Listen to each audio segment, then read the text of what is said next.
There is currently a drama ripping through the Smash Ultimate community, traveling across oceans to cause divide among our expansive player base. And it all centers around the brand new delay mod for Super Smash Bros. Ultimate. Today, we'll be talking about what the mod actually is and does, who's upset about it and why, as well as some closing thoughts. Without any further ado, let's jump into a brief explanation of the mod itself. If you didn't know, Smash Ultimate's online is pretty bad. Like, really bad. Ultimate as a game has 6 native frames of input delay, and online adds 5 more to that, totaling to 11.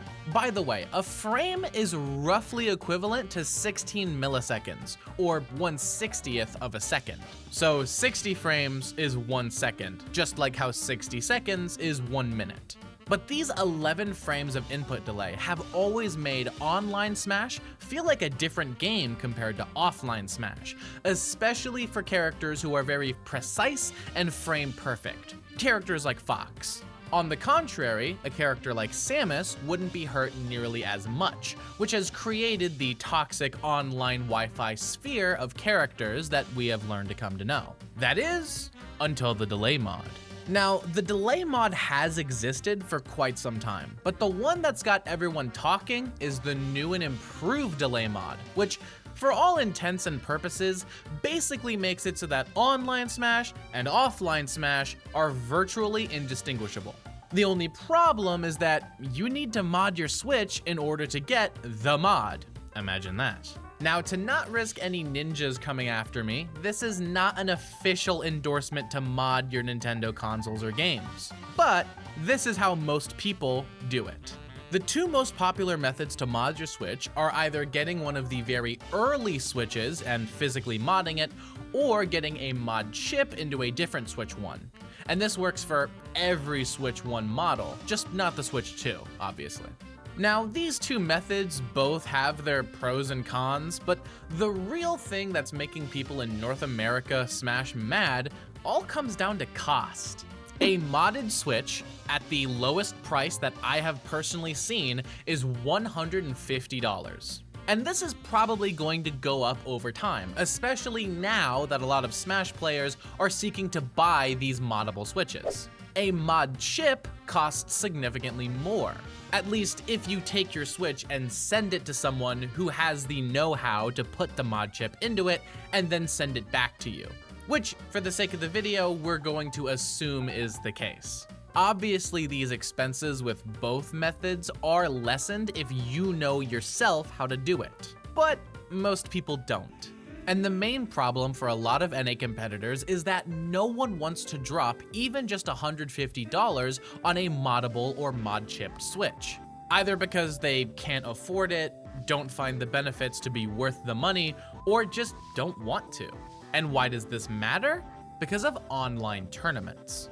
In a competitive setting, if one player in a Wi-Fi tournament is using the delay mod, they get the full advantage of those frames not being there. But the opponent who isn't using the mod doesn't get that advantage. The mod doesn't work both ways, only the person with the mod is reaping the advantage. The argument here is that using the delay mod against someone who doesn't have it is cheating, like using an aimbot in a first-person shooter.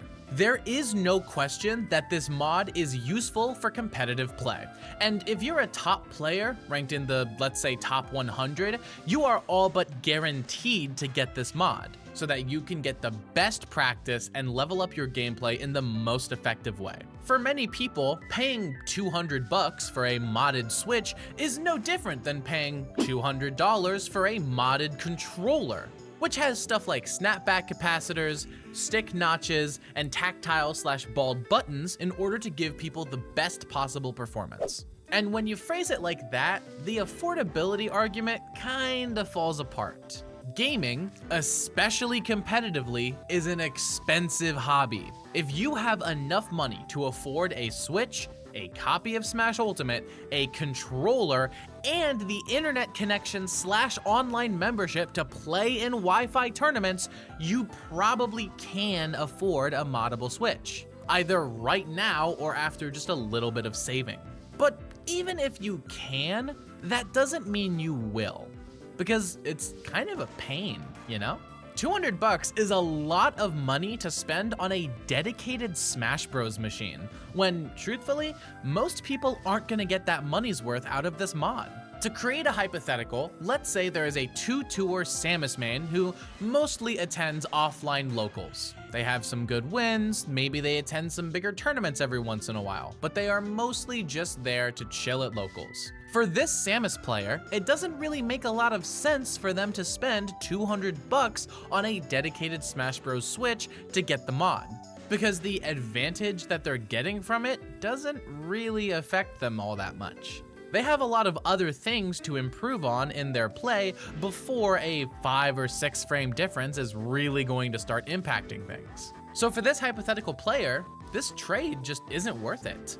And that's not even mentioning the players who genuinely can't afford a dedicated Smash Switch. Wi-Fi tournaments especially have been a home for players who can't really afford or don't have the means to travel to big tournaments in other parts of the country or the world. And for these players, there is a serious argument that they simply can't afford something like this.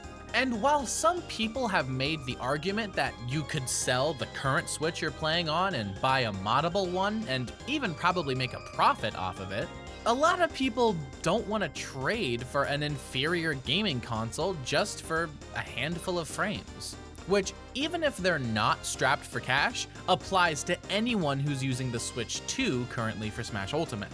The idea of selling a Switch 2 to buy a moddable Switch 1 is kind of ludicrous. In my opinion, this affordability argument can go back and forth infinitely. And if you've been on Twitter the past few weeks, you've seen it go back and forth infinitely. Both sides make points that are reasonable. But not only do I think this argument kind of goes in pointless circles, I don't even think it's the most important part of the delay mod debate. In the end, just look at your own finances and decide whether or not it's personally worth it for you to spend that money on this. And truthfully, for most people, it's not going to be worth it. And that's okay. That 2-tour Samus main probably isn't gonna feel like they need the mod compared to someone like Sonic's, for example, who uses online as his primary method of practice and is a top 10 player in the world. He's going to get a lot of use out of the mod, so for someone like Sonic's, that's a worthy investment. But just because that Samus main doesn't see the value in spending $200 on a dedicated Smash machine, does that mean that he should be put at an inherent disadvantage in every Wi-Fi tournament? I don't think it does. I don't think anyone should be automatically disadvantaged for, let's say, not wanting to sell a Switch 2 for a 2017 Switch 1. There are a lot of toxic people on Twitter right now claiming that if you refuse to get the mod, you're simply a brokey who deserves to get left behind because you're simply not as committed to this game as they are, who have also specified that they're planning on using the delay mod against everyone in every tournament they enter. I think these people are gatekeeping, mean, and frankly, shouldn't be taken very seriously. It's a matter of common courtesy to not be rude to the people you're in the same community with. But the problem is that this mod is basically untraceable. Sure, the kill effect screen, for example, has a little bit of a stutter where you could argue that's a visual tell, but not only is that impossible to prove, there's also an alternate version of the mod for a low cost of 1 extra frame that will get rid of those visual tells. So there's no definitive way to tell if someone is actually using the delay mod against you, unless they happen to be streaming their run or something.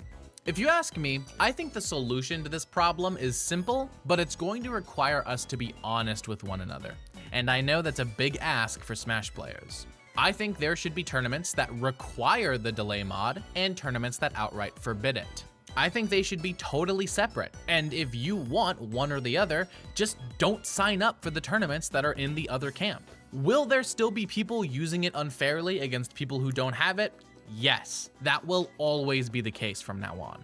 But I think the best preventative measure against that is harsh action for anyone caught doing it. Probably just a permanent ban from whatever tournament series it is. Now I should clarify, a rule based off of the honor system is never going to be perfect. But people suggesting that we ban the mod and people suggesting that you need the mod or else you shouldn't be able to access Wi-Fi tournaments are both equally naive. The mod is out. There's no putting this back in the box. It's out there and it happened. There's no Control Z on this. But also, expecting every single person who plays online Wi-Fi tournaments to either get it or be left behind is frankly dumb. That is never going to happen. And the faster that both sides accept that, the faster we can move forward.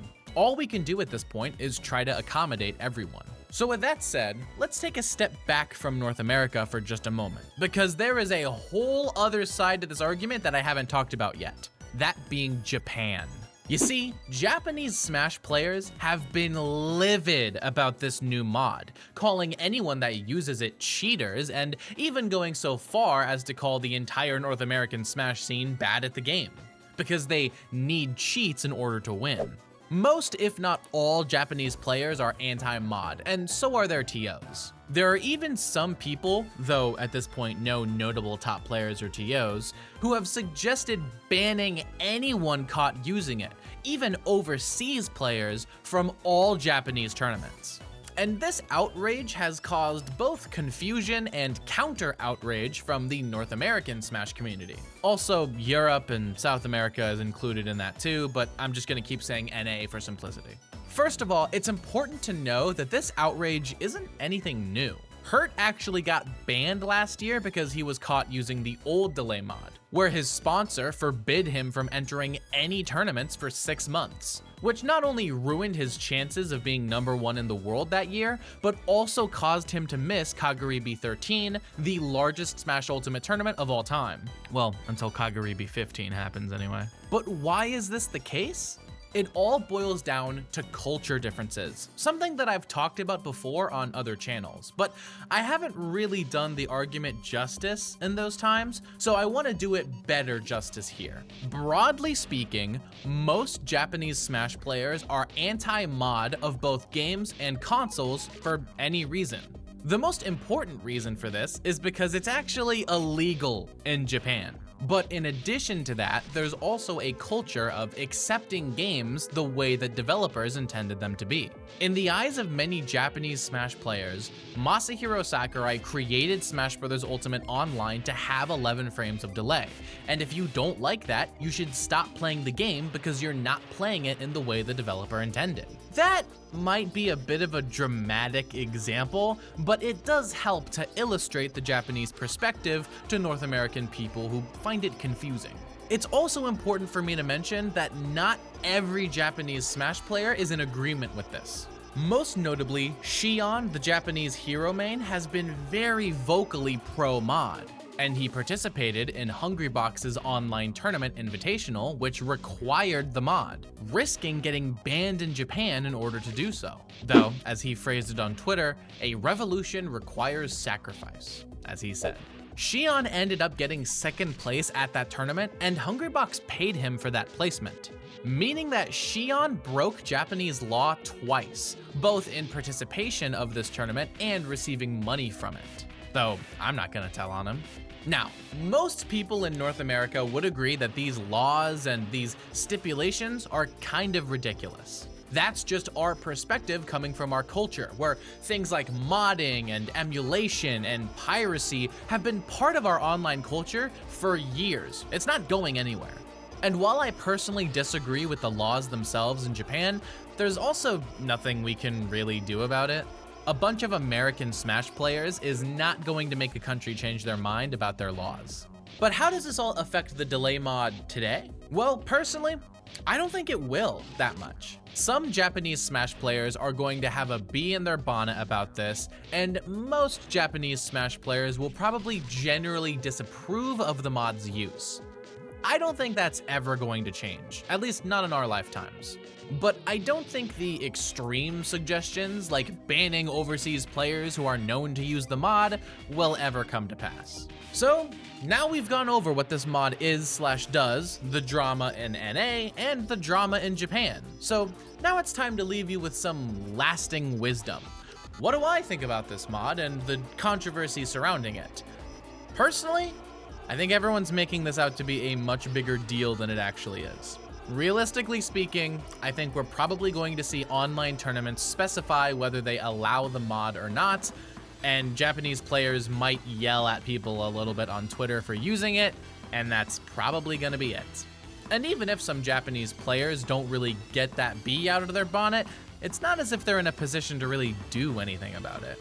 Will there be some people who use the mod unfairly against those who don't/can't get it? Yes, that will unfortunately be a truth of the online tournament scene going forward. But I think situations like that will likely be dealt with on a case-by-case basis as they pop up. Because any sweeping rule about this mod meant to affect everyone is kinda unrealistic. We don't even have a universal stage list in just America. You think we could really do a universal rule about a mod? Yeah, right. In terms of actually getting the mod, once again, just take a look at your own priorities and think about whether or not your wallet can afford a thing like that. And if you want to, go for it. Me, personally, I'm not going to use the mod. This is because I have a Switch 2. I use a Switch 2 for Smash Brothers, and Switch 2s are unmoddable. I simply don't really care about online tournaments enough to spend that much cash on a 2017 Switch 1. And I think people are probably going to calm down about this whole drama in 1 to 2 weeks, if they haven't already calmed down by the time you're watching this video. In the meantime, I think we should all try to be a little bit nicer to one another. Regardless, I've been RISTERMICE, and thank you all so very much for watching. That's one call, that's it. Jaws wins the cash.